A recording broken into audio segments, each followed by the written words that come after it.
Prepare yourselves for an entertaining and somewhat informative hour of MMA Talk Radio brought to you by The Joe Show. Timbo Slice and Fight Fit Lifestyle. What's up, brother? Not much, man. How you been? I'm doing good. Been well. Just chilling, working, doing Muay Thai, getting kicked in the legs, elbowed in the head, kicked in the nuts a few times, bit my lip, broke a toe. How about you? None of that shit for me. I know. I feel like I'm getting too old for Muay Thai. I'm going to switch to yoga. That sounds like a good move. I made that switch a while ago. So, man, how was your week, sir? Week's been pretty damn good. My son is in town for his 2-week leave before his deployment, so getting to spend a lot of time with him, hanging out, drinking, shooting shit. So it's been good. Been good. So good week. So he's home from the Marines. Correct. Well, so you said he's home for 2 weeks? Yes. Well, that's a good time. You'll be tired of him in 2 weeks, so it'd be ready for him to go. Yeah, my daughter's already tired of him. She left. Sibling rivalry, I see. Well, she's used to be at the house being a little quieter. Where, he's here, his friends are here. Some late nights. Well, that's good. Good for him. Yep. So tonight will be another blowout night. So where will he be deployed to, sir? He's going over to the Middle East. There's a couple different places he might go, and they keep telling me, well, I'm not supposed to say where he's actually going, but I'm like, he's going to the Middle East. It could be Saudi, could be Kuwait, could be Iraq, could be any number of those places. But the land of sand and sun. It sounds nice, like a vacation. Yeah, you're not too far from Fight Island, so whoa, like the heat that they had over there. He'll be cooking eggs out on the sand. Oh man, well, good luck to him, man, and God bless him for doing it. God bless America, and God bless the troops who are out there protecting us. And yes, I pledge allegiance. I pledge allegiance to the flag of the United States of America, for the republic for which we stand. So That's right. There are a lot of young men and women that are out there serving our country, protecting our country, protecting other countries, and from all the shit in the world. So yeah, to all of them for getting out and doing that. It's not an easy job. Are they protecting us more than the NBA and the NFL players? Here we go already. That's the way. Don't get me going. We won't go political on this one, but God bless our troops and everybody on the front line. Yes, and that's not really political. That's just the way times are, and these people feel like they have a platform. A lot of other people feel like sports is an escape to get away from this stuff. So I've talked to a lot of people that they're very frustrated with how sports has gone so political, but I understand also that they have a lot of people that listen to them, and so they have a huge platform. But it's kind of a weird toss up there to see what do you want to get out of sports. Nowadays, the only thing you can watch without getting anything political is the Weather Channel. Kinda, like kinda. But the only thing that's been worth watching to me is the UFC. The UFC has been there. How many fights have we watched since this pandemic is going? Dana White, Sean Shelby, Mick Maynard, and all that crew over there, man, have made the shows come together. They got something to watch every Saturday night. There is a UFC, guys making paychecks and beating each other up, guys and gals that are out there entertaining us. So there's been some, good on the UFC. And he's also been putting on the Contender Series. So Tuesday night, you have great fights as well. I don't know if you've had a chance to see any of those. I mean, last week was some entertaining fights. I enjoyed watching and I've seen him fight before through the ranks up in Texas. There's Jimmy the Flick Brick. Yes. He did good, man. He did. I mean, he had so many submission attempts. But then again, submission attempts, but his opponent did great by getting out of those submission attempps as well. But he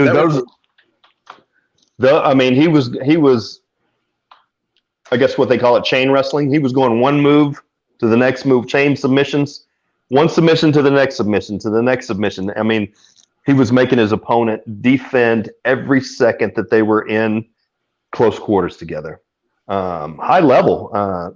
Jimmy Flick was Jimmy the Prick Flick, isn't that his fight name?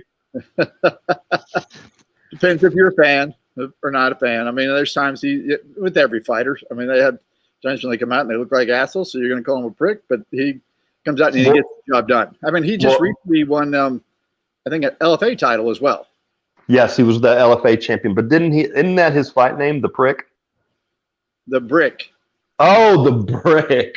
He stole it as a brick. Oh man, I think I'd had too many Crown & Cokes when I heard him. I could have swore it said the Prick. I was like, that's a pretty good fight name. You know, like you're gonna go out there and just be mean to everybody, be a prick. Oh, my bad.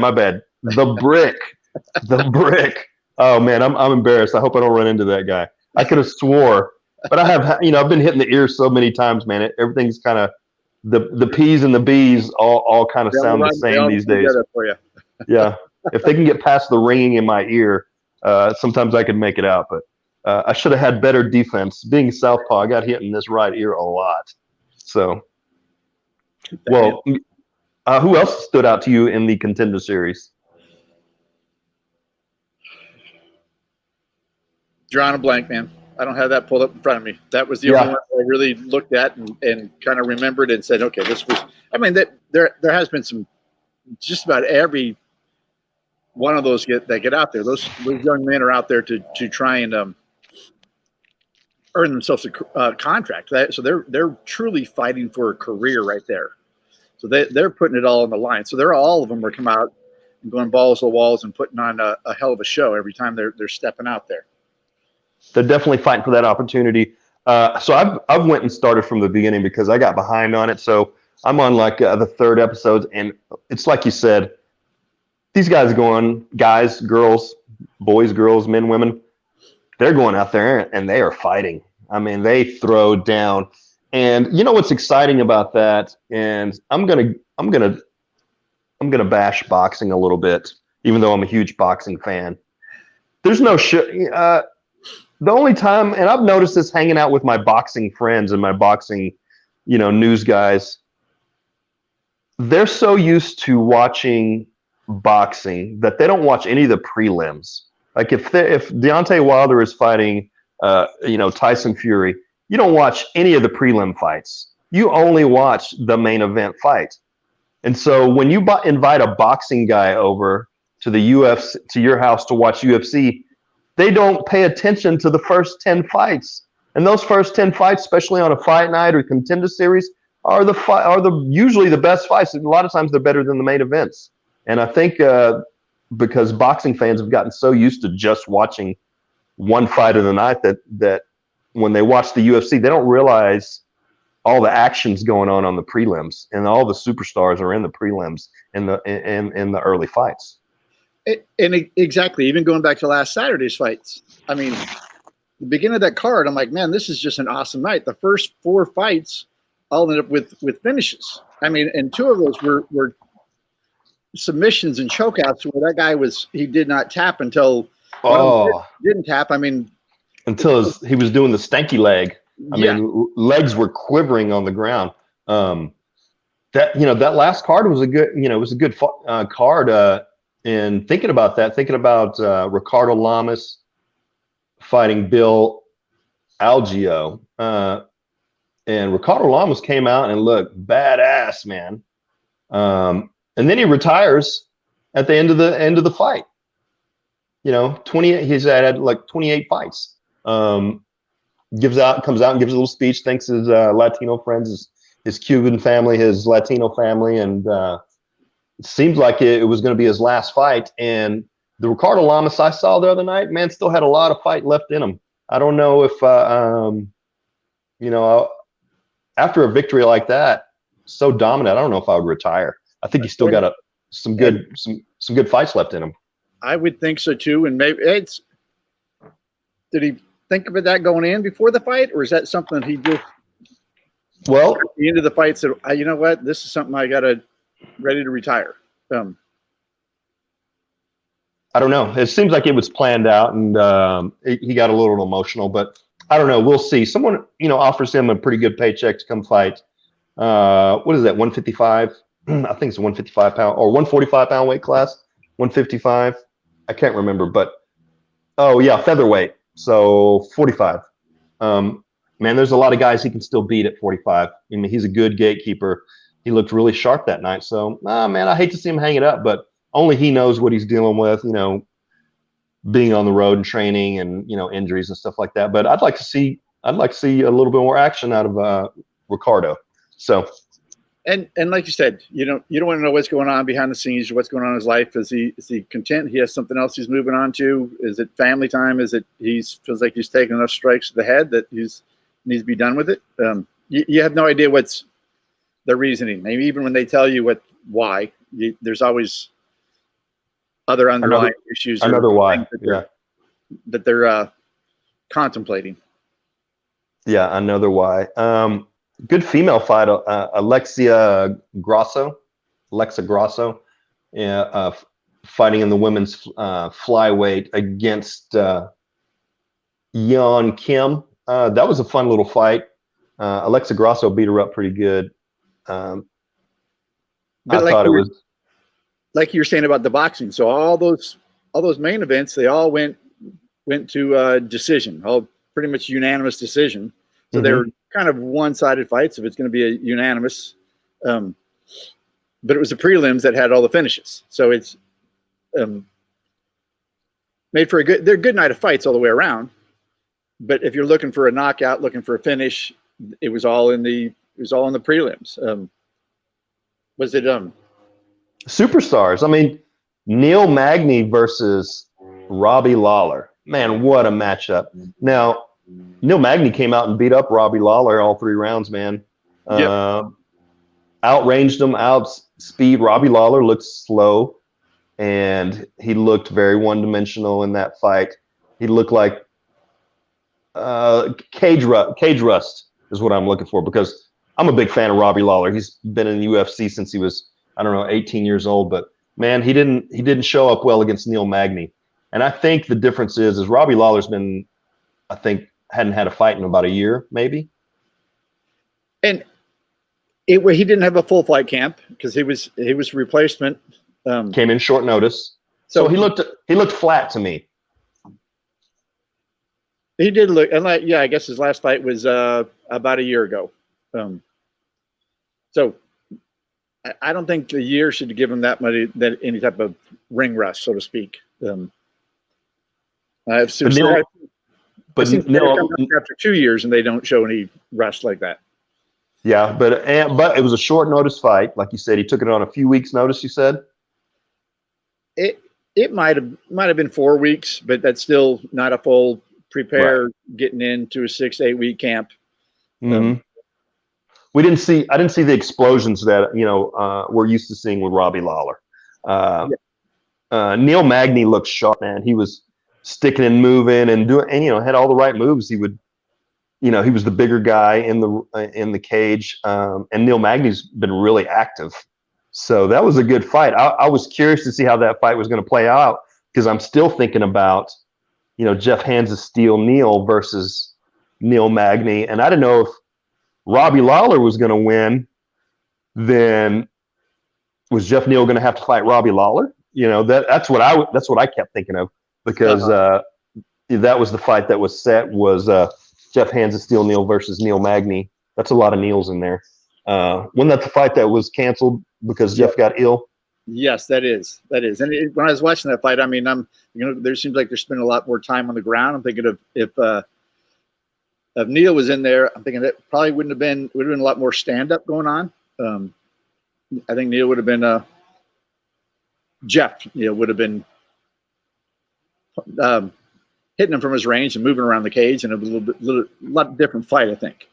Neil Magny has got great hands. I mean, he's good on the outside. He's got a good clinch game.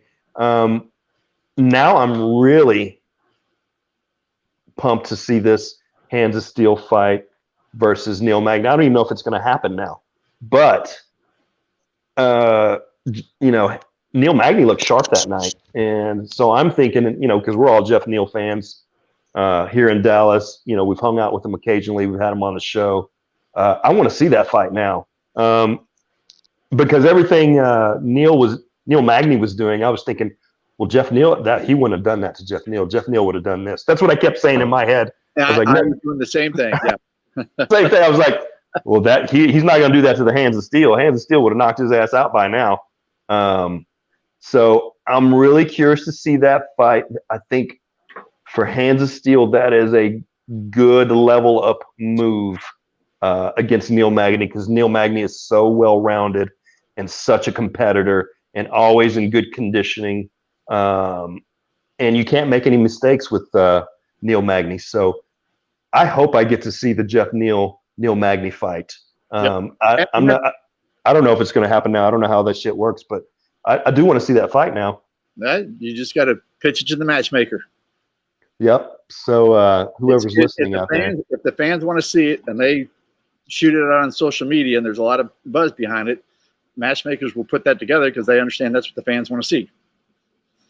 And because I know Michael Chiesa is not fighting Jeff Neal because Chiesa was the comment. Jeff Neal had been calling out Michael Chiesa, and Chiesa was on the was the one doing the commentating, and he mentioned Jeff Neal, but he didn't mention fighting him. But I don't blame him. I don't blame him. So did you see the first fight of the night? Which one was that? Mallory Martin against Hannah Schiffers. Oh my God, what a fight! So, which one was which? Schiffers was dominating that first round, and there's times. I mean, people I was watching with like, man, that looked like a 10-8 round. I mean, first couple minutes, she dropped her. She dropped her first 2 minutes. They were kind of feeling each other out. The last half of that, she dropped her, pounded her.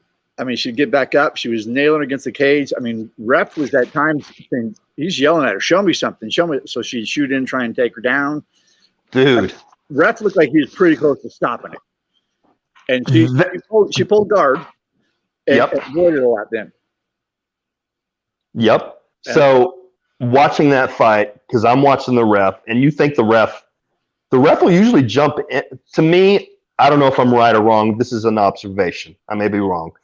Sometimes it seems like when the girls are fighting, the refs will jump in a little quicker when they start to get beat on. Is that just me? But I've seen that a few times. Like as soon as the female fighter on bottom starts getting smashed in or head smashed in a little bit, the refs will jump in really soon. You know what? I don't know if I've noticed that, but I'm going to try. That I'll start paying attention to that, thinking, okay, is that really the case? I mean, is that? I don't know, but the ref that night did a great job, man, because she was in there. She got dropped. She was hurt. I mean, what was the weight class? 115, 125, 115.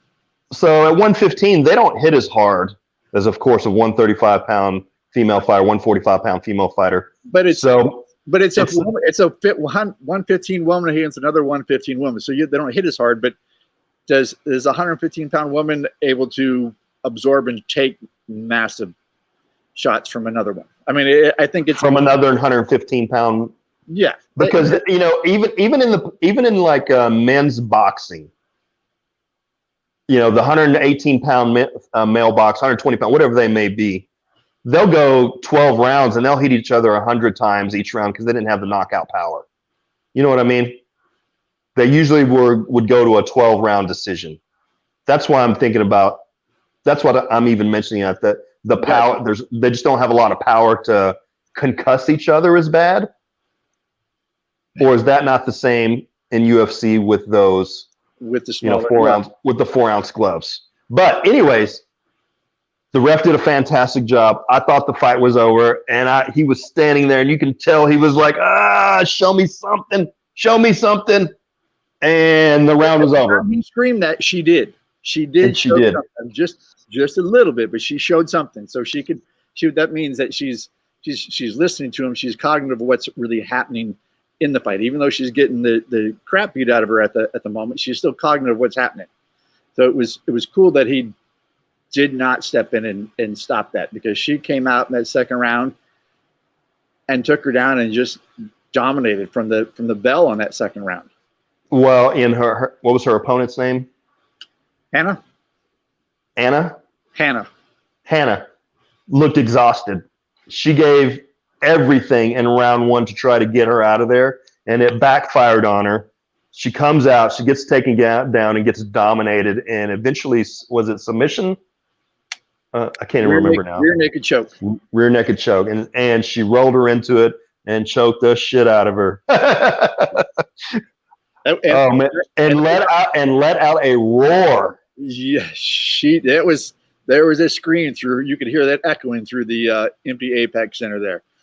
Good fight, and I would like to, both female fighters did an excellent job. Yes. Lesson learned by Hannah. She blew her wad in the first round, and next time she won't do that again. She'll leave some in the tank and hopefully, because she was looking really good. Her stand-up was sharp, and after she landed that shot, she was dominating her on the ground, but she got so exhausted coming in round two, she couldn't defend herself.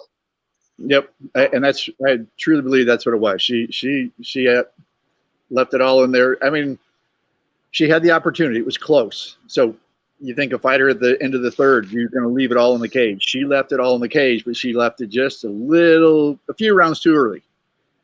So, but it was good to see her just really going through it. Yeah. What other fights stood out to you in that card? It was really, for me, the Neil Magny, Robbie Lawler. Neil Magny beat him up pretty good. But the main event, Anthony Smith. We're fading in and out there, Joe. I said the main event, Anthony Smith versus Rakik. How do you say his last name? Can you hear me? Is this thing on? Alexander Radek. That's how you say it. So, Alexander Radek is huge. It was 205, right? It was a huge 205 or light heavyweight. Anthony Smith is in a weird situation, man. He's not big enough for 205. He was really big at 185. Moves up to 205. Beats a few guys at 205, but now guys like Radek look like a total different weight class compared to Anthony Smith. So either Anthony Smith needs to bulk up, put on some muscle, or he's going to have to go back down to 185 because he got beat up. Radek made it look easy. He was the bigger fighter. Anthony Smith, even when he was landing shots or throwing leg kicks, did not enjoy it because Radek was a brick wall. And you can tell every time Anthony Smith even threw a leg kick that he was just bouncing off of Radek. And Radek would just grab him and manhandle him. And I'm a fan of Anthony Smith, but he's in a weird situation. Either he's going to have to muscle up because he didn't even look that fit at 205. He looked kind of soft at 205. Not the same Anthony Smith at 185 where he was shredded up and ripped and Radek looked like he dropped 30 pounds. I mean, I bet there's a 25, 30 pound walking around weight difference between those guys in real person. Radek was way more muscular, and he probably barely made 205.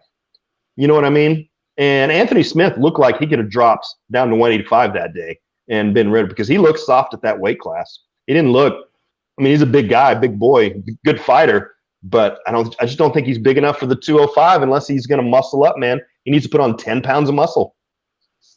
Yeah, very, very true. I mean, and I know he's struggling with his loss right now from different things I've read that, sure, it takes a huge toll when you come in and you're expecting to be able to have a good fight, come out victorious, and you get beat up. You got to walk away from it. He's just, I mean, and you know what?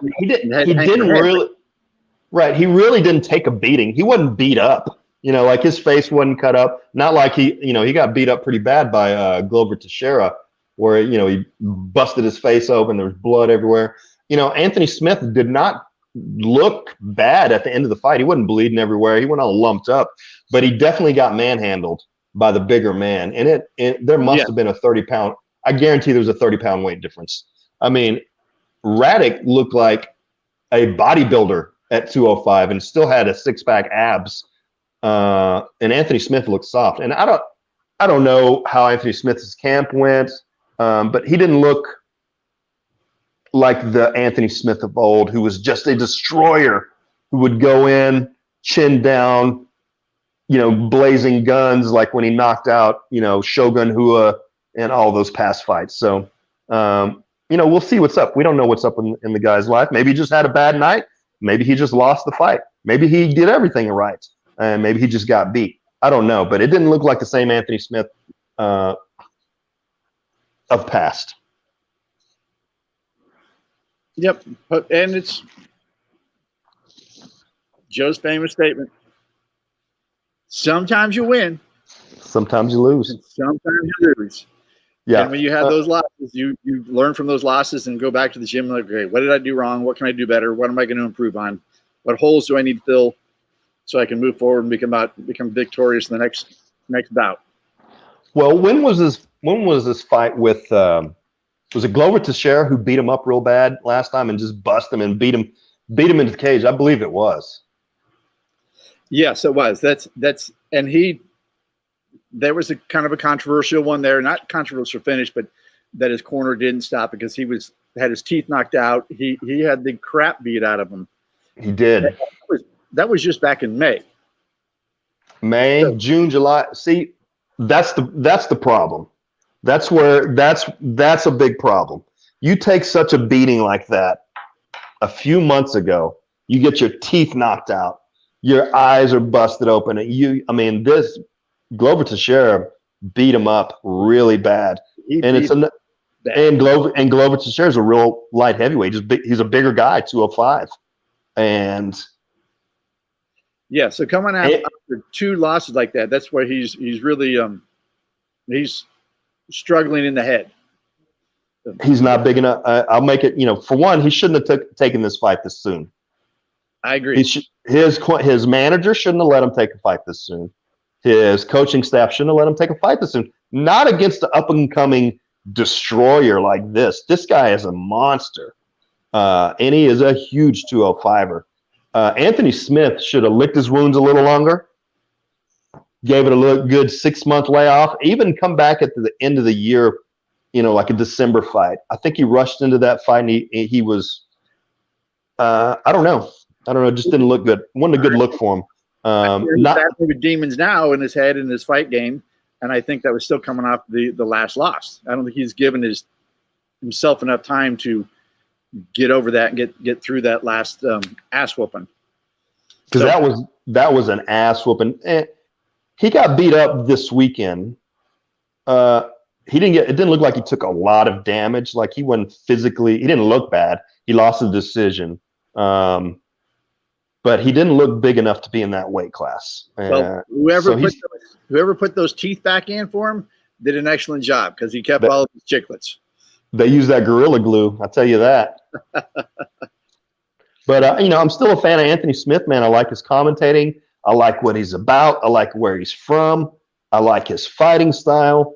But I think he needs to take a break. I think he came back too soon after that ass whooping from Glover. He fought a guy too big that was just a rock and wanted to, this guy's coming up trying to, make a name for himself. I think, Anthony Smith should have waited till closer to the end of the year before he took another fight. And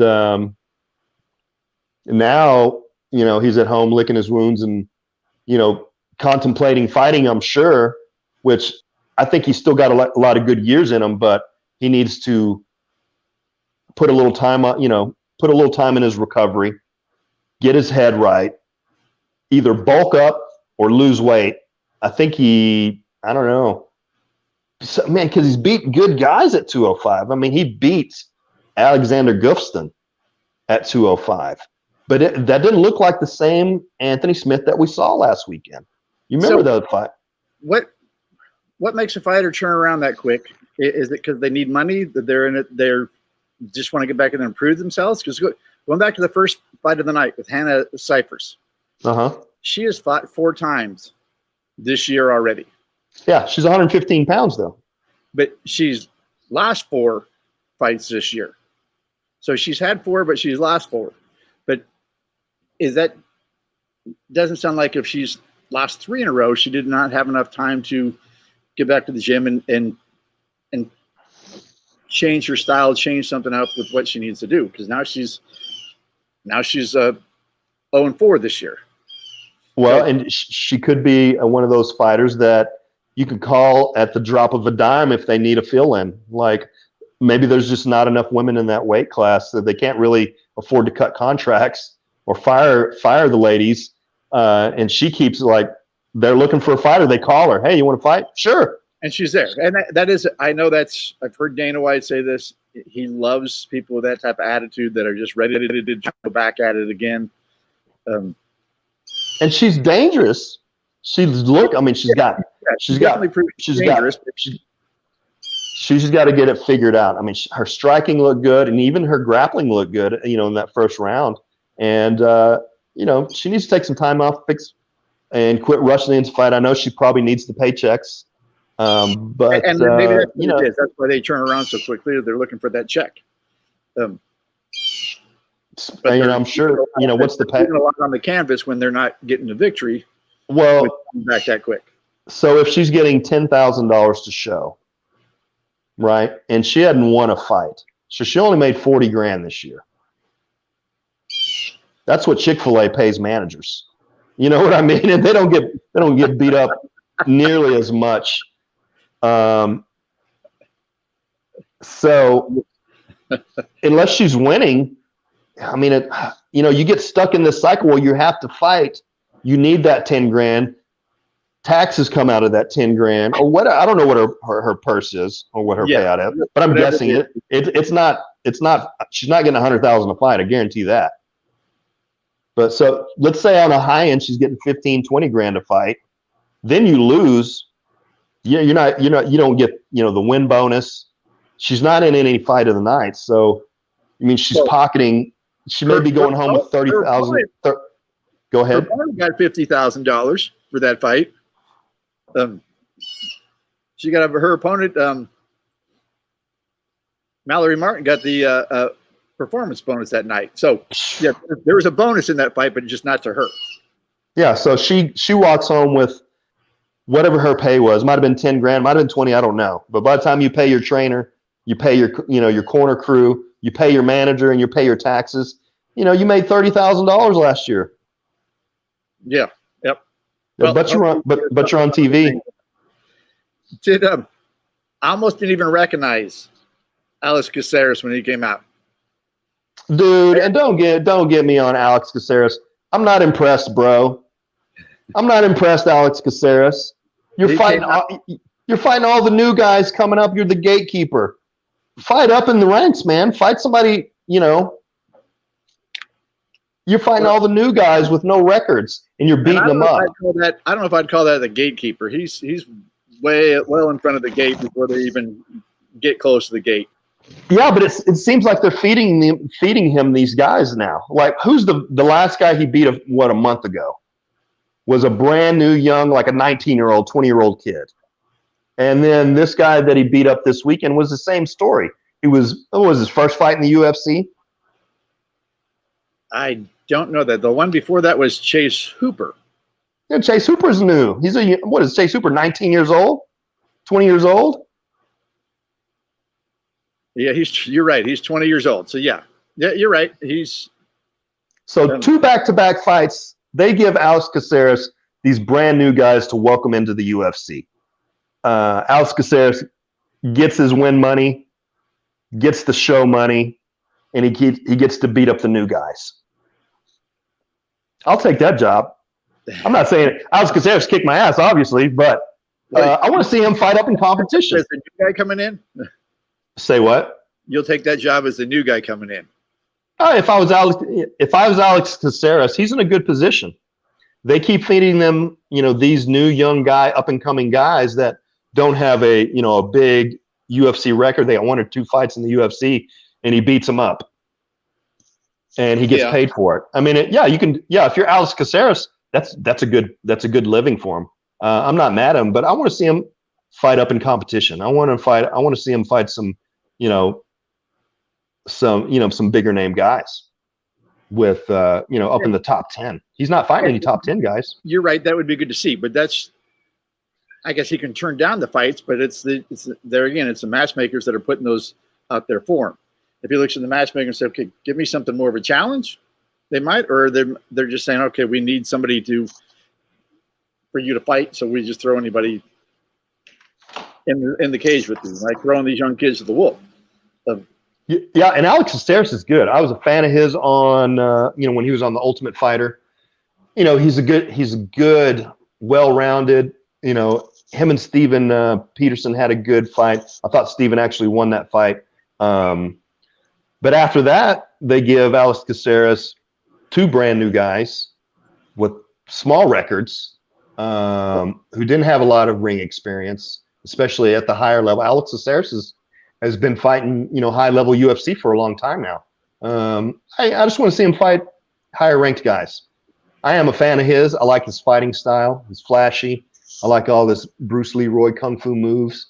But let's step it up in competition. All right. When you mentioned flashy, move ahead this weekend. You got Michel Pereira. He comes out doing backflips, breakdancing. He dances around the cage. He is jumping off the cage, doing backflips onto opponents. He's a very different fighting style. I mean, he comes out looking very flashy, trying to really impress. Or he's putting on almost a dance show when he's out there, along with trying to knock some people out. And he's had some good knockouts along the way, watching all that flashy shit. Right. Different, very interesting to see how. And he's got his ass kicked doing that too. Yes, it reminded me of that. There's used to be a commercial where the guys get ready to square off, and the guy flips around, does all this, and the guy just stands there and just goes, oh, boom. And oh yeah. I think that was one of the Marine commercial or something. Military. That's what it was. I should know that, but I don't know. Gotcha. So yeah, I just moved ahead on you to the. No, that's fine. I'm clicking on it. I'm getting into it now. So the card, man, it's another good card. It's just what I was talking about. Every weekend, the UFC puts a stacked card on where the 6 out of 10 of the fights are badass fights, matchups of superstars that you want to see fighting. And you want to watch the whole card. You know what I mean? I want to watch this whole card. I don't want to miss one fight. If I watch boxing, if I turn on boxing, you watch the co-main event, some guys you barely know, and then you watch the main event. And that's it. You don't watch the whole night. UFC does it well, man. They got 10, 15 fights of badass guys throwing down. And I've heard other people say that they're not really impressed with this card because they don't know it, but there's not a big name on the card. I mean, you've got some. And I'm like, well, who are you following? I mean, there's tons of fighters, and you can't just follow the top 10 to 15. Everybody else needs to get in there and fight, and you need to follow them as well and start watching them because they're going to be your up-and-comers. Because Overeem, yeah, we all know Overeem. He's getting towards the end of his career. I mean, I don't know how much longer he'll be out there I mean, he's 40 years old now. He's still winning. But he's still winning. Sometimes he wins, sometimes he loses. That is right? true, Jaco. Yeah, because he'll lose 1 or 2, and then he'll come back and win 2. But he's a name. He's put on some good fights, so everyone wants to see him. But that's what I'm saying is about these up and comers and these prelims. You got to start paying attention to who these people are. Otherwise, you're always going to be sitting there going, well, I don't know this. I don't know who this is. I don't know who that is.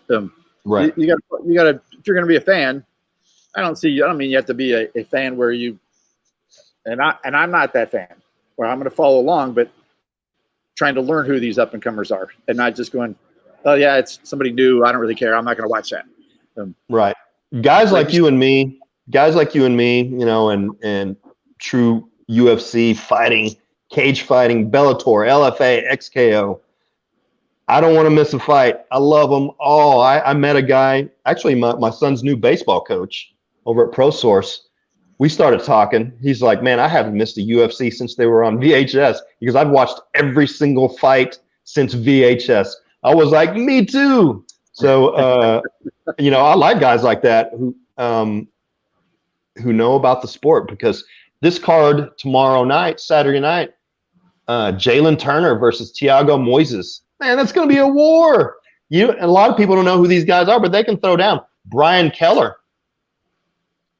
Brian Keller's a good stand-up dude. I mean, he's a badass fighter. We got Michael Pieta versus Zelman Imenov. I don't even know who that dude is, but I'm going to watch it. So what I see here on the co-main event, is this correct? Ovin St. Peru and Alonzo Minifield? Yes, that is correct. That was a fight that got postponed from 2 weeks ago. And I read something on that where OSP tested negative, tested positive, tested negative, and then right before the fight tested positive. So, and I think that was just 2 weeks ago. So that means to me he really wasn't positive, because I didn't think he'd be coming back and fighting this quick if he was positive 2 weeks ago. So that was probably a false positive. So it was good that they put this fight back on so soon. And because if you break a pinky and go to the hospital, you got corona.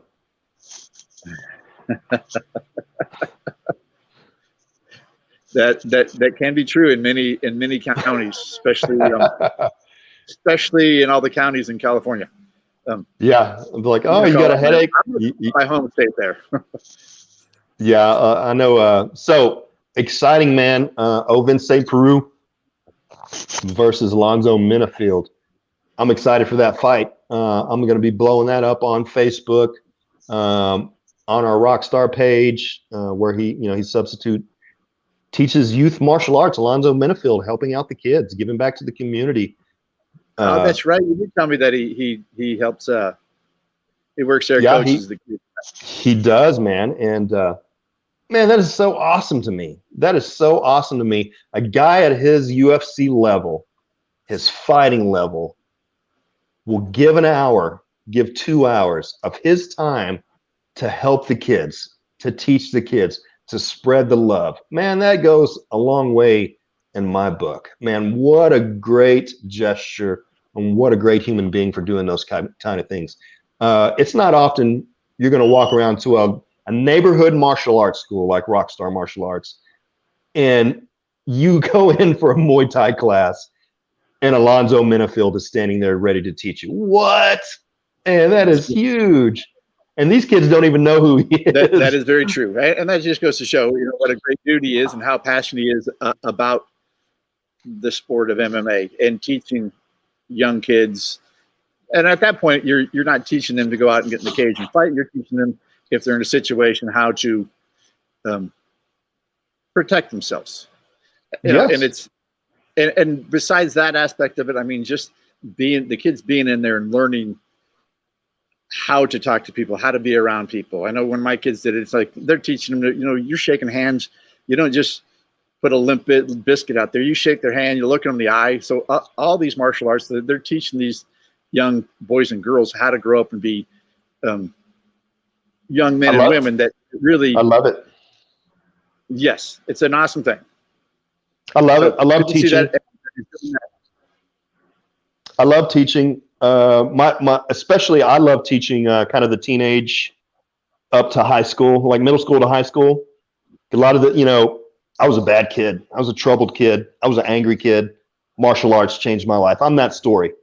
I'm that story. And I run into these guys that come into these martial arts schools, because I've taught all over the U.S., all over Dallas, all over the DFW, youth martial arts, from teenagers to young adults.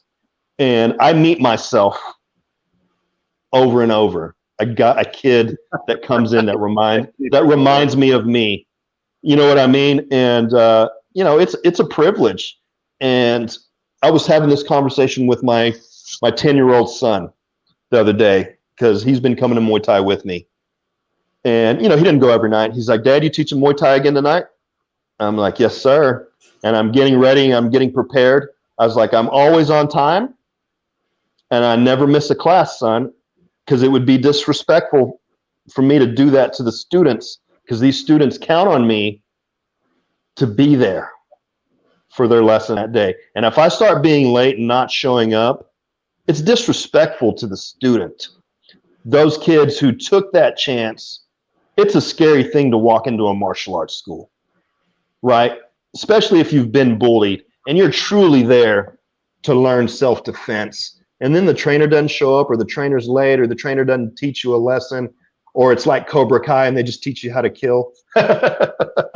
So, you know what I'm talking about. Who's been watching Cobra Kai? I've been loving that show, going back to Karate Kid. But anyways, I get off subject, but you know, good for Alonzo helping out the youth. And man, we're all pulling for him tomorrow night. And I hope he goes out there and puts on a show and, you know, finishes St. Peru in the first round. Even though I'm a St. Peru fan too. I like that. He's a great fighter too. But you know, I'm a Dallas dude, so I'm going for Minifield, and that's that. Yeah, even with this card, I mean, another local girl was Montana De La Rosa, but Is she? Even before that, I mean, there's fighters that I wanted to see, but and they're doing the right thing by the way they're testing them. But these fights are getting canceled. Whether they're positive for COVID, or they're having to withdraw for whatever reason. I mean, that's just jumping all around. I mean, you had a couple of fights that got canceled, and now I think two of those fighters whose fights got canceled, they're moving to next week's card. So they're UFC is. I know matchmaking is a tough thing for them all the time. Right now, they have to have a backup to the backup to the backup just so they can keep these shows going. And they're, like you said, they're putting on a show every week, so that they have to be on their game, and they're doing a good job of it. It gets disappointing to the fan when you're expecting to see someone fight and they get bumped. But there's got to be a reason. It's that if we're disappointed, that we're disappointed, but don't let it get to you, because you're being selfish. Then I mean, it's about the fighter and what the UFC is doing for the fighters to keep them out there, keep the paycheck coming in for them. Yes. And keeping us entertained. That is true. That is true. So to the main event, heavyweights, the big boys. Alistair, the Demolition Man Overeem, used to be. It was Alistair the Reem Overeem, Alistair the Demolition Man. I'm not sure what he's fighting under now. K1 kickboxing champion, and just the destroyer. And it's like you said, sometimes he wins, sometimes he loses. But he'll go on, you know, he'll lose a couple of fights in a row, and then he'll come back and, man, he'll beat up a few guys in a row. I know he's getting towards the end of his career. He's in his 40s, had a lot of wars. I don't know much about his opponent, Augusto Sakai. Oh, yeah, Sakai. But he better be ready, because Alistair Overeem is not nice to the new guys. Sakai has a 15-1 record. It's not a big, long fight career like 46-18 of Alistair Overeem, won no contest. That's a lot of fights. That's a lot of fights. Sakai's coming off of it. He's won his last 6 fights. So he's coming in with probably a huge load of confidence. I think that'll be a good one. I think that one could end up going to a decision, though. They're both going to be a little bit leery of each other, the power of each other. Yeah, that's one thing that Overeem's kind of lost over his years is, you know, your chin starts to fade. But that's what they say. But when those guys are 260 pounds, nobody has a chin, you know, at 265 pounds, because the other guy hits so damn hard. They both hit so damn hard. So it's going to be whoever gets hit first. You know, whoever lands that first shot is probably going to be the winner of this fight. Yeah. Yep. Did you happen to see Daniel Cormier came out with a few statements, which I'm not surprised at what he said. I'm just surprised that he came out and said it. You know, he's officially taken himself out of the USADA poll, so he's officially retired. All right. He's still working for the UFC. He's sitting there and he loves to do the commentating. He does a great job at it. He does a great job on all these podcasts he's on. But for him to come out and say that, you know, the UFC has, in different times, his fight against John Jones, what his disclosed money was, but he's like, yeah, they wrote me a check for $1 million. Then he had another fight where a fight was moved from Vegas to California. They wrote him another check for $400,000 after that. So basically he's saying how they're giving him this extra money that's not on disclosed pay. But whether that's right, whatever they do with their money, that's what UFC does, because they're their own organization. I was just kind of surprised that he came out and threw that out there right after his retirement. To me, it seems like he's almost throwing the UFC. Either he's throwing the UFC under the bus, or he's saying this to get more money for the other fighters. I'm not sure what his angle is. I don't know, man. I didn't see that interview, but I'm curious. I have to hear his tone of voice of when he says it. Is it a video, or is it something he just tweeted? I think some of that was twitting. I don't remember tweeted. I don't remember seeing him actually a video with those words coming out of his mouth. So you don't know if it was, because I would have to see. I got to read it. I'm gonna have to see it now. You're not going to throw if he's a real company man and smart, you're not throwing your boss who's paying you millions of dollars a year under the table. I promise you that. Yeah, you're right. At least he shouldn't be, and I hope that's not what he was doing. And maybe he talked to Dana, and Dana's like, yeah, you go ahead and do that. I don't give a shit.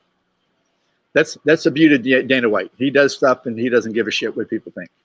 Yeah, that's what he's able to do and keep doing.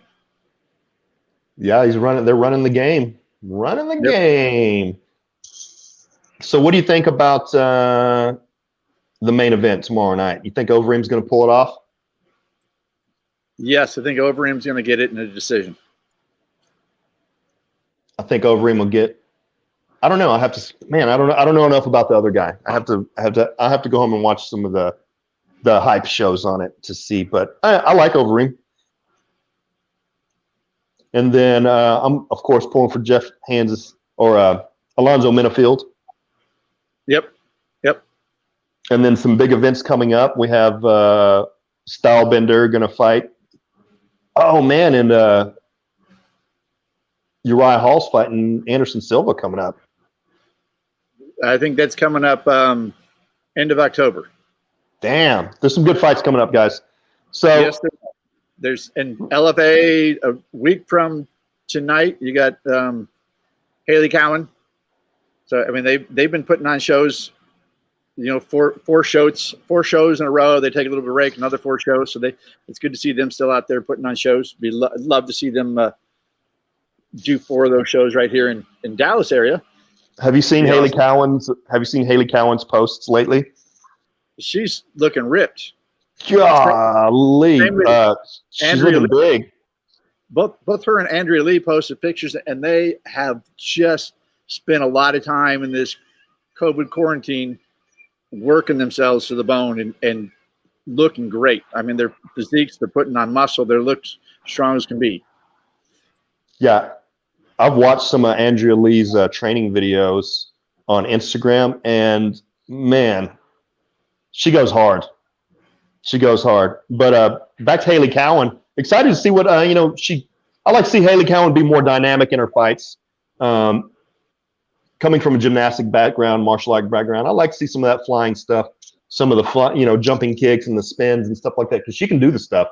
So hopefully she'll come out with a dominant performance, and looking forward to that. And I'm always expecting big things out of Andrea KGB Lee. She just needs to keep grinding and keep getting better. So on that note, sir, we're out of time. We're out of time. Enjoy your Labor Day weekend. And don't forget, the best Labor Day sale going on right now is Apple stock. Apple stock. Apple stock. I love Down apples. It's down to 118. All right. Buy and hold that shit. Okay. That's what I'll do. That's my tip today. All right. I will take that tip, sir. Well, thanks for tuning in, guys. Like and share our videos, and we'll see you next week. Fight Fit All right. Lifestyle out. Take care, everybody.